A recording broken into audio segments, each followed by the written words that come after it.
वाणी अमृतमय सुलगिनहि ज्योति ब्रह्म बोधायिनी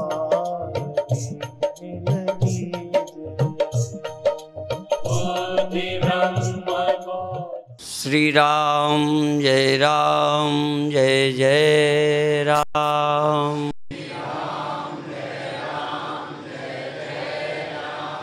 श्री राम जय राम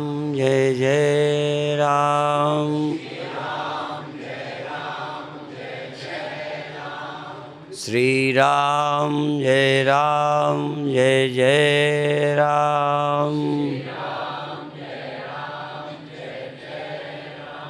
सच्चिदानंद भगवान की, सनातन धर्म की।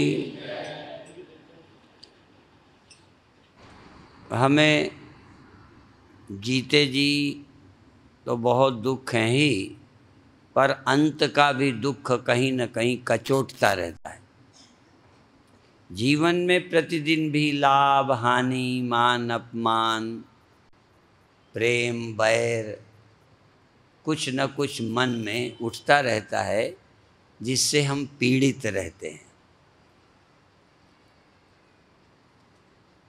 दूसरा, संसार में धन का अभाव, सुविधाओं का अभाव, और कहीं सुविधाएं हैं तो मान प्रेम का अभाव।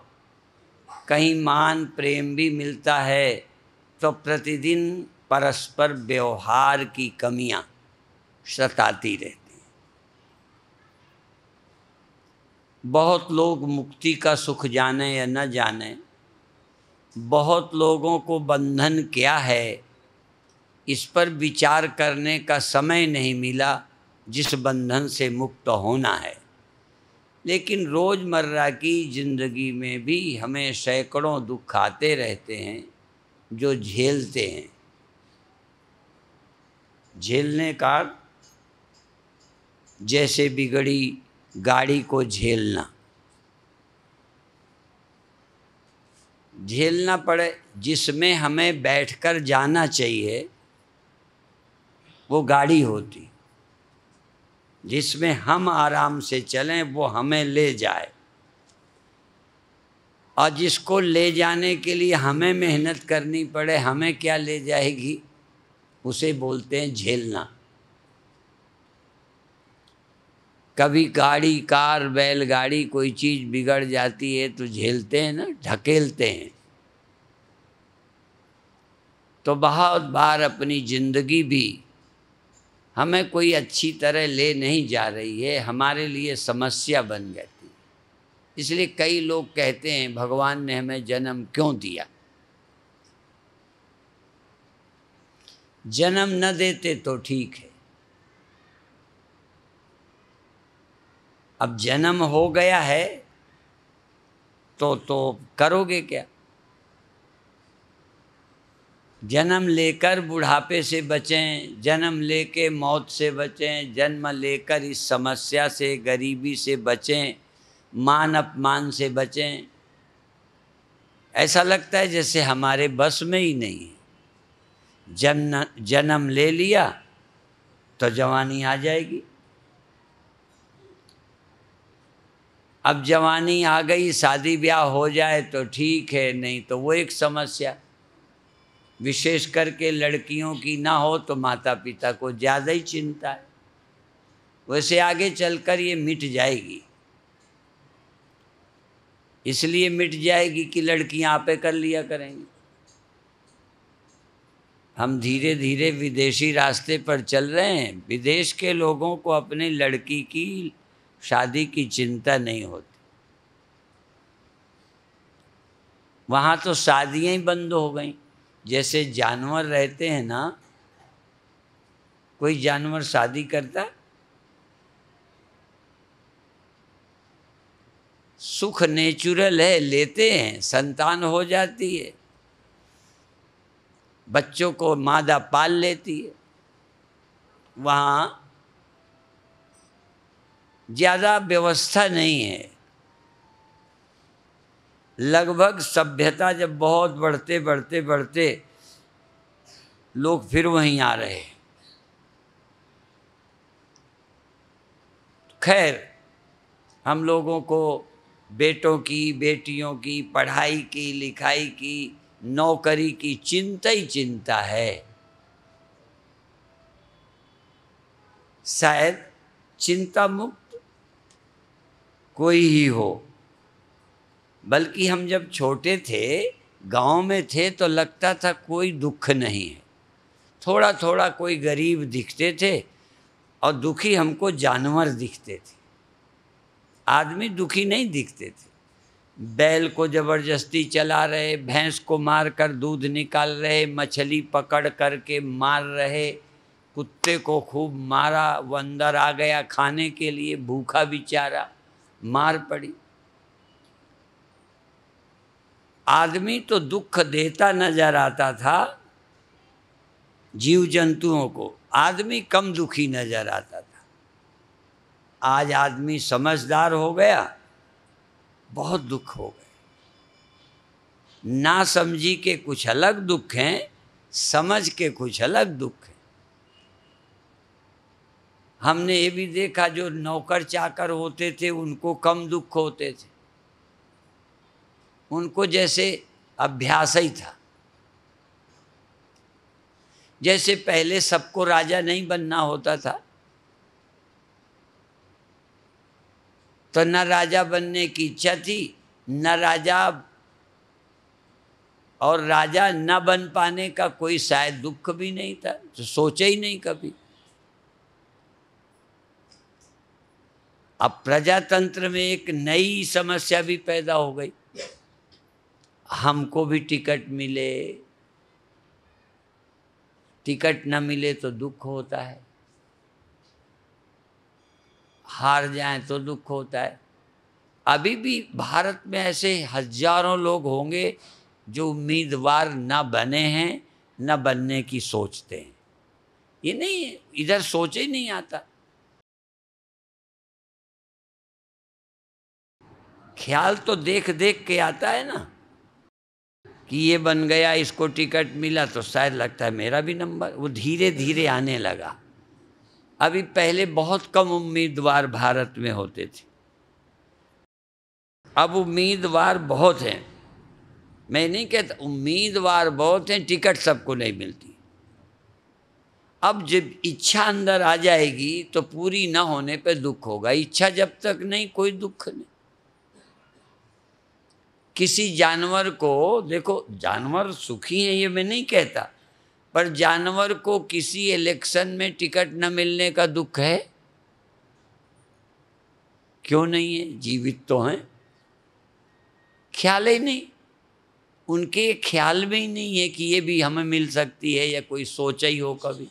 वो तो खाने की सोचा, सोने की सोचा, थोड़ा मेल फीमेल के प्यार का अनुभव, सर्दी गर्मी का अनुभव, उन्हें कोई राजा बनने का अनुभव नहीं। थोड़ा थोड़ा जब लड़े तो ताकत का सुख मालूम था।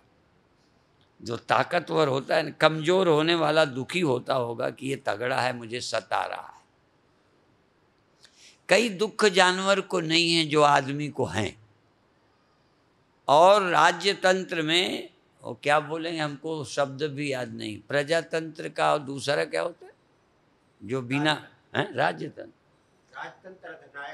हाँ, तो राज्य तंत्र में जब राजा पिता के न रहने पर बन जाता है, बात खत्म।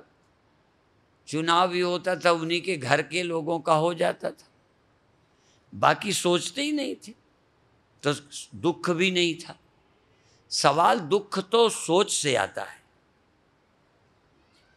जो आदमी को चाह बढ़ने लगती है, दुख आने लगते हैं। तो साधुओं का एक संप्रदाय है जो चाह खत्म करने की, कर पाए न कर पाए, सफल हो न हो।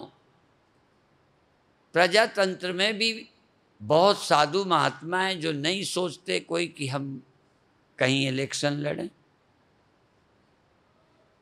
अधिकार है, वो टिकट मांग सकते हैं, पर नहीं मांगते। ऐसे ही बहुत लोग वैसे ही अपने को समझते हैं मिनिस्टर से क्या कम है।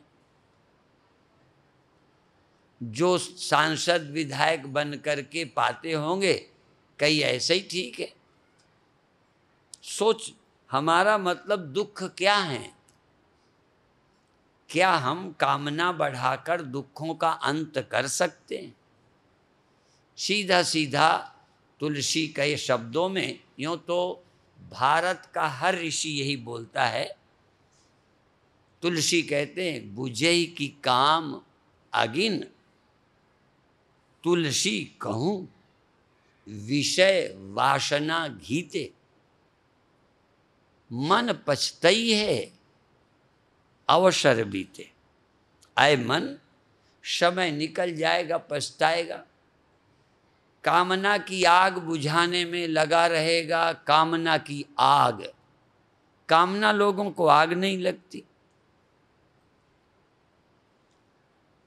सुन के भी ध्यान नहीं जाता, ये विवेक ही नहीं जगता कि काम मूर्खता है, आवश्यकता नहीं। आवश्यकता तो नेचर है। कामना अविवेक से जन्मती है। गोस्वामी जी ये भी कहते हैं, तुलसीदास हरि गुरु करुणा बिन विमल विवेक न होई। बुद्धि तो है सबके पास, विवेक नहीं है। बुद्धि तो अपने काम की बातें सोच लेती है। बड़े कैसे बने, चोरी कैसे करें, ठगी कैसे करें, दूसरे को नुकसान कैसे कर लें, अपना फायदा कैसे कर लें, ये बुद्धि है। लड़ाई कैसे करें, हथियार कैसे बनाएं, मकान कैसे बनाएं, सुरक्षा कैसे हो, इसके लिए पशु इतना दिमाग नहीं लगा पाया, मनुष्य ने बहुत लगाया। उसी की देन विज्ञान है। ये बुद्धि की देन विज्ञान है। विवेक जो है अध्यात्म की देन है। अध्यात्म हो, आदमी विवेकी बने, ईश्वर की कृपा हो, संत मिले। इसलिए तुलसीदास हरि गुरु करुणा बिन, पहले तो हरि की करुणा हो, हरि इच्छा होवे। आप सच बात है, हमको पहले नहीं समझ आता था, सीधा अभी भी समझ नहीं आता, सीधा सीधा नहीं समझ आता, पर ध्यान देते हैं तो लगता है कि यदि हरि कृपा ना हो तो संत नहीं मिलेंगे। रामायण कहती है, संत विशुद्ध मिलें पुनिते ही, राम कृपा कर चितवें जेही। आप पर भगवान की कृपा है इसलिए आए हो, सोचा ही नहीं होगा। आए हो, कृपा भी है, पर ये ख्याल में नहीं आया होगा कि भगवान की हम पर कृपा है। हम लोग कह देते हैं, आप लोग सुन लेते हैं। ये अंदर दिल से लगे कि भगवान की कृपा हुई है। तो तुलसीदास हरि गुरु करुणा बिन विमल विवेक न होई। अब दूसरी करुणा की पहचान, ईश्वर की कृपा हो, संत और गुरु मिलें और विमल विवेक हो जाए। कौन सा विवेक? विमल, ऐसा विवेक जो दुख से, चिंता से मुक्त करने की ओर ले चले। अब बुद्धि तो उनकी है जो पीते खाते हैं, बुद्धि तो उनकी है जो लूट मार में लगे हैं, बुद्धि तो उनके भी है जो आतंकी हैं। बिना बुद्धि के थोड़ी हैं। सपने में भी बुद्धि तो होती है, भगते हैं, लड़ते हैं, छिपते हैं, स्वप्न में पढ़ते हैं, पर क्या बुद्धि है? स्वप्न है। ये बुद्धि नहीं होती कि विवेक हो। स्वप्न में मेरी मृत्यु हो गई, मैं अपनी सच्ची बताता हूँ, मेरी मृत्यु हो गई। एक बार निमोनिया से हुई स्वप्न में, और एक बार हाथी के मारने से, 2 बार मृत्यु हो गई। अब मर जाने के बाद मैं दुखी था। वैद्य मेरा हाथ देखे और कह दे बस खत्म। अब वो वैद्य मेरा हाथ देख रहा है, ये मैं देख रहा हूं। देखो, इसको अकल कहेंगे क्या? वैद्य मेरा हाथ देख रहा है और वो कहता है अब कुछ नहीं हो सकता है, तो मर गए। मेरा दिल करता था कि एक बार दवा और दे के देख ले, शायद जी जाऊं। अब देखो, सोच मैं ही रहा हूं, मर गया हूं मैं सोच रहा हूं, डॉक्टर वैद्य दवा दे रहा है, मरा कह रहा है, ये मैं सुन रहा हूं। अब मैं मर गया हूं, शेख चिल्ली हूं या समझदार? जरा पूछिए, इसको समझ कहते हैं?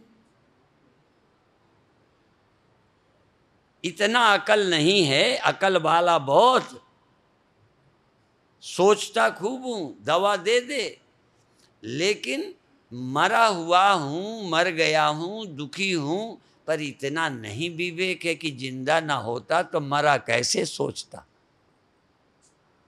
ये आखिर मेरी चैतन्यता, चैतन्य हूं और बुद्धि भी है, सोच भी रहा हूं।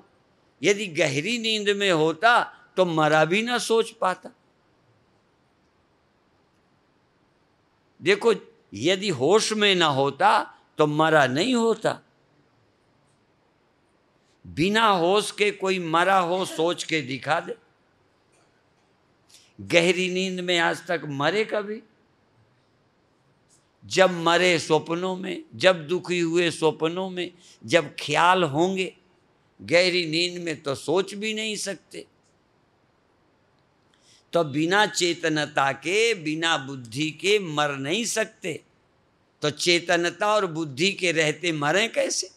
लेकिन फिर भी यह आश्चर्य, इसको कहते हैं कि आश्चर्य ये है कि जिंदा हूं और मरा मैं देख रहा हूं खुद। और अब कौन बचा ले? जो आदमी खुद जिंदा अपने को मरा देखे, उसको भगवान बचाएगा? लोग कहते हैं अपने पैरों पे कुल्हाड़ी मारता है। आत्महत्या, आत्महत्या वो नहीं है। ये आत्महत्या है कि मैं जिंदा हूं और सोच रहा हूं मैं मर गया हूं, मुझे सांप ने काट लिया है, मुझे हाथी ने मार दिया है, मुझे निमोनिया हो गया, मैं मर गया हूं। आहा, अब मैं वो मरा हुआ अपने को देख रहा हूं। हाँ, और जहां मैं देख रहा था कि वहां हूं, वहां था नहीं। नींद खुली तो कहाँ मिला? खाट में। एक ये सपना, एक ये ख्याल कि जहां हूं वहां मेरा ख्याल नहीं है। इसको कहते हैं बुद्धि, कहीं का कहीं ले जाती। यथा मति तथा गति, ये सुना है ना? जिसकी जैसी मति उसकी वैसी गति। अब मैं अपनी मति में खाट पे नहीं, तुम्हारी नहीं, अपनी अपनी मति में मैं खाट पे न होकर हॉस्पिटल में, अपनी मति से मैं यहाँ नहीं, कहीं था जंगल में, हाथी ने मुझे फाड़ दिया। बताओ, जब नींद खुली तब मैं खाट में था। स्वप्न किसे कहते हैं? कि जहाँ हूँ वहाँ नजर ना हूँ, जहाँ ना हूँ वहाँ देखूँ, जो हूँ सो न देखूँ, जो नहीं हूँ देखूँ। इसे स्वप्न कहते हैं। और हमारे संत महात्मा इसे स्वप्न कहते हैं। आम आदमी तो उसे स्वप्न कहते हैं। दिल्ली के, बॉम्बे के, पाकिस्तान के, रशिया के, चीन के, जापान के, जो सो जाने पर रात होता है उसे स्वप्न कहते हैं। इसमें सब एक मत है, इसमें कोई अनेक मत नहीं, इसमें सब एक मत है कि वो स्वप्न है। पर एक मत संतों का भी है। मोह निशा सब सो निहारा, देखई स्वप्न अनेक प्रकारा, यही जग जागही जामिन जोगी, परमारथी प्रपंच वियोगी। संत ये कहते हैं यह भी एक स्वप्न है जो हम जागृत में देख रहे हैं। ये स्वप्न है, ये सब एक मत नहीं है। स्वप्न वाला, रात वाला, नींद वाला तो सब स्वप्न मानते हैं, पर इस स्वप्ने को संत मानते हैं। मोह निशा सब सो अनिहारा, सब सो अनिहारा। देखई स्वप्न अनेक प्रकारा। यही जग, इस जग में, इस जग रूपी रात में, ये रात है। स्वप्न में भी तो दिन होता है, दफ्तर जाते हैं और वहाँ ये सूर्य नहीं होता, ये बल्ब भी नहीं होते। स्वप्न में लाइट जल जाए, उजेला हो, दफ्तर हो, सारा काम कर लेते हैं, सब बन जाता है। ऐसे ये तुम्हें लगता है जाग रहे हैं, दिन है, पर संत क्या कह रहे हैं, यही जगत जामिनी, यह रात है, इसमें लोग सो रहे हैं, कोई योगी जागता है। यही जगत जामिनी जागही जोगी, जो ध्यान में परमात्मा की याद में पहुंच जाते हैं। बैठे हैं इतना नहीं, बैठे तो बहुत भारत में मंदिर में बैठते हैं, आंख बंद करके बैठते हैं, इतने से योगी नहीं हो जाते। इस जग में योगी जागते हैं और प्रपंच भी योगी, परमार्थी परम तत्व की याद करते हैं, अधिष्ठान जगदाधिष्ठान को अनुभव करते हैं और संपूर्ण जगत को स्वप्नवत प्रतीति देखने लगते हैं। जिस अवस्था में संत जागृत हो जाता है, जब संत सुमिरन में होता है तब ब्रह्म में चला जाता है। ब्रह्म सत्य जगत मिथ्या देखता है, अहम ब्रह्मास्मि देखता है, चैतन्यो हम शिवो हम देखता है, ब्रह्म सत्यम जगन मिथ्या देखता है। एक चैतन्य, एक वस्तु सत्य है, सब झूठ, सब झूठ। जितनी देर वो देखता है ऐसा, उतनी देर वो जागा है, वो फिर आ जाता है। जैसे इस समय तुम जागे हो, उस समय सोए थे स्वप्न में, फिर आप स्वप्न से जागे, फिर स्वप्न में। हम लोग भी अभी स्वप्न में आते हैं, स्वप्न में आते हैं तो आपसे बातचीत करते हैं, काम धाम करते हैं, व्यवहार करते हैं, पर जब हम सुमिरन में जाते हैं तब हम जाग जाते हैं। हमारा संत का जागना ये नहीं है। संत तो इस समय स्वप्न देखता है, तुम्हें भी देखता है। जब संत सुमिरन करता है तब सचमुच जागता है। जितनी देर सुमिरन करता है उतनी देर सचमुच जागा है, और उतनी देर काल की गति नहीं, उतनी देर दुख की गति नहीं, उतनी देर दुनिया वहाँ पहुँचती नहीं कि सता सके।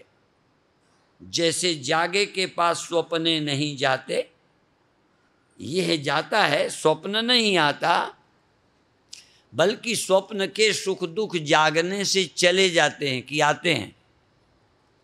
जागृत के आ जाते हैं, स्वप्न के जाते हैं। तो स्वप्न के तो सबके चले जाते हैं जागने पर, ये जगत के दुख केवल योगी के जाते हैं। इस जगत के सब दुख जब जाते हैं तब समझो योगी है। ये नहीं कि जंगल में चला गया तो योगी हो गया, लाल कपड़े कर लिए तो योगी हो गया, आंख बंद करके बैठ गया तो योगी हो गया, पत्नी बच्चों को तड़फता छोड़ गया तो योगी हो गया। योगी ताको जानिए, योगी ताको जान, योगी ताही न जानिए, जो गीता ही न जान। उसको योगी समझते हो जो गीता भी नहीं समझता। जो गीता के रहस्य को ठीक जानता है वो योगी है। भगवान कृष्ण काम करते, अपना उदाहरण देते हैं, एग्जाम्पल देते हैं कि देख मैं काम करता हूँ, तू काम छोड़कर भागने को जगना कहता है, तू कर्तव्य से भागने का नाम जागना कहता है। भगवान कह रहे हैं कि मैं देख कर्म करता हूँ, और वो ये कहते हैं कि ज्ञानी को चाहिए कि अज्ञानियों की तरह ही खूब जोश से कर्म करे। लोगों को कर्म से भागने न दे, लापरवाह न होने दे, गैर जिम्मेदार न बनने दे, परिवार न बिगाड़े। कई लोग ये काम काज छोड़ने को समझते हैं बड़ा हमने वो जोर लगा लिया। तुम मुक्त रहकर काम करना चाहो तो ज्यादा क्षमता चाहिए। जंगल जाने में कौन सी बड़ी अकल है? जंगल में जाके घर वालों का दुख छूट गया तो क्या बड़ी बात है? नींद में जगत का भान न रहा तो कौन सी बड़ी खूबी है? ये भान रहते, जगत रहते, तुम चिंता न करो, दुख से मुक्त रह के काम करो। कृष्ण भगवान ये गीता से सिखाते हैं। कहते हैं नमाम कर्माणि लिम्पन्ति न मे कर्म फलेश प्रिया। मुझे कर्म के फल की कोई स्प्रिया नहीं है और मैं काम कर रहा हूँ। मुझे कुछ चाहिए नहीं, प्राप्त नहीं करना, कुछ फल नहीं पाना, फिर भी काम कर रहा हूँ। अपना को खुद कह रहे हैं दावे से।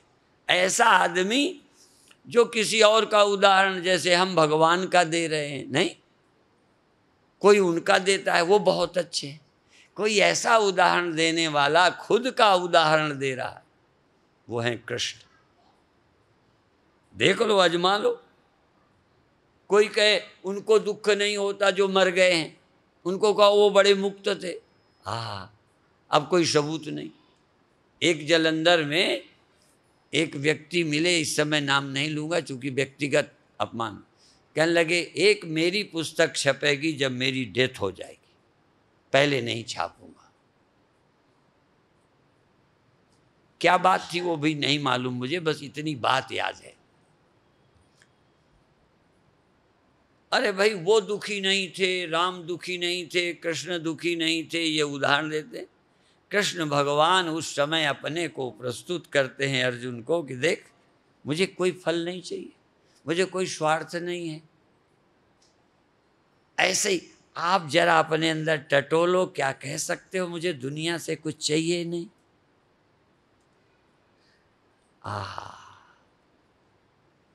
क्या ऊंची बात है, इस दुनिया से मुझे नहीं चाहिए।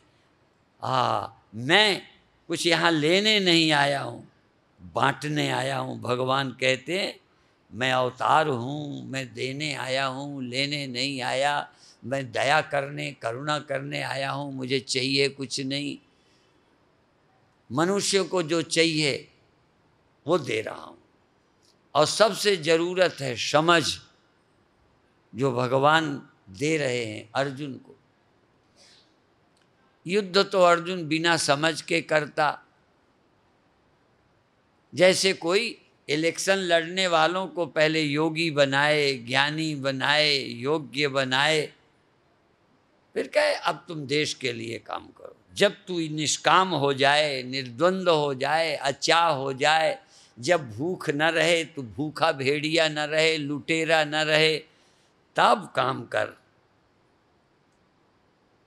बिना गीता के भी अर्जुन लड़ता, पर तब मुक्त होकर निस्वार्थ होकर न लड़ता। चाहे चुनाव लड़े, चाहे युद्ध लड़े, बात एक ही है। सब लोग, कोई जरूरी है कि निर्द्वंद, निष्काम, निश्चिंत होकर राष्ट्र के लिए ही चुनाव लड़े? राष्ट्र के लिए चुनाव लड़ने वाले कितने होंगे? जिनका निजी स्वार्थ नहीं, ऐसे कितने हैं जो गृहस्थ हैं? ऐसे कितने हैं जो काम कर रहे हैं, दुकानें कर रहे हैं, फैक्ट्री लगा रहे हैं, काम कर रहे हैं, लेकिन कुछ होना बाकी नहीं है। क्या होना है? कितने दिन को होना? होके क्या मिलेगा? और तू क्या है जिसे पाने की जरूरत है? तू है कौन? इस सत्य को जान। हम एक आदमी मिट्टी के धोंधा बने बैठे, हमको ये देह हैं क्या? हम ये मन हैं क्या? हम कौन हैं? हम देह में आने वाले कौन हैं? क्या देह हैं? हम इस मंदिर में आए हैं, हम मंदिर में आए हैं कि ये मंदिर हम हैं? इस देह में आप आते हैं, देह में कुछ देर रहते हैं, रोज चले जाते हैं विश्राम में, जन्म में आते हैं, मृत्यु में देह छोड़ जाते हैं। तुम कौन हो? यहाँ दुकान जमाने आए हो? कबीर साहब कहते हैं, ज्यों की त्यों धर दीनी चदरिया, झीनी रे झीनी झीनी चदरिया। ये चादर झीनी है, समझ आती नहीं है, पर ज्यों की त्यों धर नहीं आए हैं, छोड़कर चले जाएं। जो आदमी यहाँ से लाभ ना उठाए, यहाँ की हानि प्रभावित न करे, यहाँ से जैसा आया खुशी से वैसे ही लौट जाए, बधाई है उसको। ये महावाक्य समझिए, जिस खुशी से किसी का धन लिया हो उसी खुशी से कोई धन वापस करे, ये ऋण का शौच है। धन की ऋण लेने वाले का ऋण शौच है ये, जैसे ले उतने खुशी से दे दे। देने वाले तो आज भी बहुत हैं, न देने वालों की संख्या बढ़ रही है, पर देने में जिस तरह खुशी से लिया था उतना ही खुशी से कि धन्य है आपने दिया मुझे इतना। लोग चाहते हैं मांगे ना, देना ना पड़े। आप इसको देखिए, जैसे इसको पाने की खुशी है, ये लिया है ना, इसको देने को तैयार हो ना। जैसे इसमें रहे हो किराए में, खुशी से छोड़ो, फिर पगड़ी लेते हैं ऊपर से छोड़ने के नहीं। इतने दिन रह लिया, मौज मस्ती से रह लिया, कितने कम में रहते रहे, अब जाते हो महंगाई बढ़ गई तो कहते 10 लाख दो तब छोड़ेंगे। छोड़ने के पैसे, बनियागिरी, आहा खुशी से त्याग। अच्छा चलो यहाँ तो मांग लो। अच्छा यहाँ क्या मांगोगे बदले में कि अब हम दे छोड़ रहे हैं, हमें कुछ दे दो। रोते और जाओगे। जो छोड़ने को तैयार नहीं हैं वो सुखी सुखी जाएंगे। देखो तुम सोचते हो कोई दंड देता है, कोई दंड नहीं देता। तुम अपनी नासमझी से दंड भोगते हो। तुम्हें मौत का दंड, घर से निकालने का दंड नहीं है, असल में न निकलने की नीयत की खोट का दंड है। तुम्हें फ्री में दे रखा है, फिर भी जाने को तैयार नहीं हो। हम लोग ये कहा करते हैं कोई सम्मेलन में फ्री गद्दे गलीचे नहीं देवे, प्रतिदिन के किराए से देवे। ठीक है, जितने दिन के किराए से दोगे तो क्या करेगा, एक दिन किराया ज़्यादा ना लगे, इसलिए जिस दिन कार्यक्रम पूरा होगा वापस करेगा। वो तो खुद ले जाए या वापस कर। हमको खुद अनुभव है, साधु हैं तब भी हमारी नीयत, अपनी नीयत भी बताते। यदि फ्री में दे तो कहेंगे आज क्या जरूरत है, परसों भेज देंगे। अब पैसे लगने हो तो जल्दी वापस करें। तो माने फ्री का फ्री दे और 4 दिन सामान बिना मतलब वहीं पड़ा रहे, ये फ्री का नुकसान है। ठीक है ना? हाँ तो बनिया हो, सब समझते होगे। यहाँ बनिया का मतलब व्यापारी, बनिया जाति नहीं। आज बनिया सिर्फ बनिया नहीं है, जो भी व्यापार करता है व्यापारी, तो सबको मालूम है। तो ये दे, आहा, इसके बदले में यदि और कोई दंडवंड मिलता होता तो आदमी सोचता है यार जल्दी छोड़ो। ये लटका रहता है, लटका रहता है, लटका रहता है, ऑक्सीजन लगवा के शरीर देने को तैयार नहीं। ऑक्सीजन लगवा के हॉस्पिटल में लटके रहते हो कि देने को तैयार, ले जा। ये देखो नियत की खोट, नियत की खोट है कि देने को तैयार नहीं है, पर जबरदस्ती फिर उठा के ले जाता है। अच्छा, इसीलिए आप कभी ये बातें तब तक बातें ही रहेंगी जब तक प्रैक्टिकल तुमको विचार नहीं आएगा, विवेक नहीं आएगा, वैराग्य नहीं आएगा। क्या ऐसा आदमी कि जिसे जाते समय शांति मिले? ईमानदारी से ऐसा साधु ढूंढो, गृहस्थी तो छोड़ो तुम, जो जाते समय चैन से जाता हो, जाने की कोई चिंता ना हो, जा रहा है जैसे प्रेम से अपने कोई घर जाता है। यहाँ से सब आए खुशी से हो, यहाँ से जाओगे तो दुखी होके यहाँ से उठोगे ना। अभी कभी कभी तो मैं देर करूं तो तुम जल्दी उठने की सोचोगे कि बाबा जी देर कर रहे हैं। घर जाने की जल्दी है, खुशी से जाओगे, और जहाँ से आए हो वहाँ जाने की भी जल्दी है। सही बता दो, जल्दी है कि देर करना है?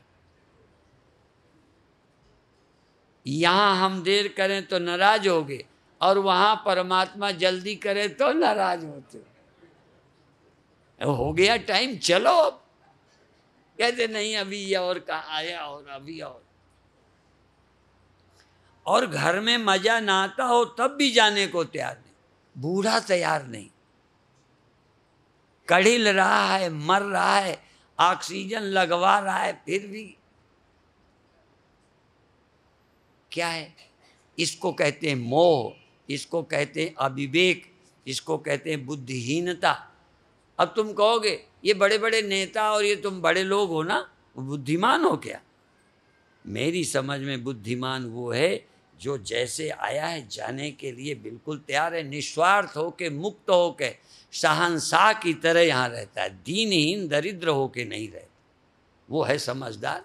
ये भिखारी बन के रहना कोई जिंदगी है? गिड़गिड़ाते रहो, फलाने रहो। इतना निश्चिंत। ये सत्संग करो, गीता पढ़ो, उपनिषद पढ़ो, रामायण पढ़ो, अच्छे किसी ज्ञानी का साथ करो और काम करो। यदि ज्ञानी हो तो साथ भी न करो, काम करो। यदि ज्ञानी नहीं हो तो काम करते रहो, सत्संग करते रहो। जैसे युद्ध के समय गीता सुन ली, ऐसे ही समझो हम गृहस्थी टाइम में ही गीता सुनेंगे। रोज काम भी करेंगे, गीता भी सुनेंगे, रोज काम करेंगे, सत्संग करेंगे। एक कहानी कहकर समाप्त करते हैं, 2 मिनट में, समय हो गया है। एक ऊंटों का ग्रुप, 50, 60, 70 ऊंटों का एक व्यापारी था। ऊंटों पर लाद कर सामान जाता था। वो धीरे धीरे सामान लेते थे, क्योंकि उसमें डीजल ये सब बच जाता है, और ऊँट इधर उधर की घास फूस खा के, पत्तियाँ खा के गुजारा करता है। अभी इस देश को फिर समस्या आ सकती है। लोग गायें कटा रहे हैं, अरे बैल से काम हो जाता था, बैल घास फूस खा लेता था, ऐसे ऊँट इधर उधर की चीज़ें खा लेता है। मालिक को क्या लगता है? ना डीजल लगे ना पेट्रोल, और सामान पहुंचा देता है। फिर तो जा रहा था, तो एक आध ऊँट सोचे जब पहुंच जाएंगे तब खाएंगे, जब वहाँ सामान उतर जाएगा तब मौका मिलेगा तब खाएंगे। और 1-2 ऊँट बीच बीच ऐसे जहाँ जहाँ पेड़ पड़ जाए रास्ते में वो पत्तियाँ चर ले, तो मालिक फिर डंडा मारे, फिर वो करें। तो वो लोग कह रहे थे जो ना खा रहे थे, कह रहे थे बेवकूफ़, जब पहुँच जाएंगे फुर्सत में खाएंगे, और अभी क्यों तू मार खाता है? कहने कोई बात नहीं। वो मार खाता रहा और घास भी खाता रहा, मुँह मारता रहा। जब वहाँ पहुँच गए, पहुँचते वो सामान उतरा, व्यापारी को दूसरा सामान मिल गया, लाद के फिर लौट पड़ा और जगह को। तब वो हंसे, कहने लगे फुर्सत में खा लो। तब कुछ लोग समझते हैं जब काम सब निबट जाएंगे तब सत्संग करेंगे। हम कहते हैं लदे फंदे मुंह मारते जाओ, सत्संग का इसी में फायदा। ये काम धंधा चलता रहे। हाँ, इसलिए जिंदगी जब तक रहेगी फुर्सत न होगी काम से, कुछ समय ऐसा निकालो, प्रेम कर लो राम से। बाकी चर्चा फिर करेंगे। ओम शांति शांति शांति।